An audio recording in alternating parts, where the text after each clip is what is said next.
Med schools have a problem. Every year, a small percentage of the class either drops out or gets kicked out. And it's not usually grades or intellect that's responsible. Usually, it's a student's lack of professionalism or judgment. So how do you screen for these competencies if you're a med school?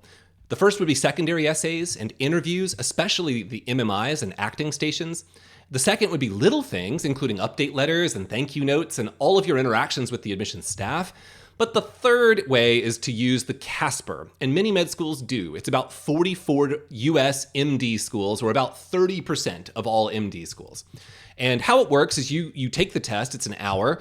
You don't get to see your score, but med schools do. It's graded on a scale of -5 to +5. Now, most scores fall in a narrow band between -2 and +2.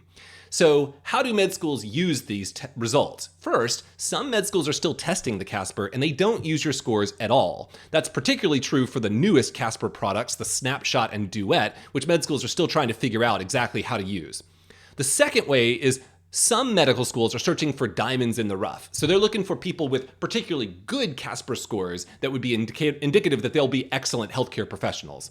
But then the third way is other med schools use the CASPer to weed out those with particularly bad scores. So if you're a good candidate with a bad CASPer score, you may not get an interview.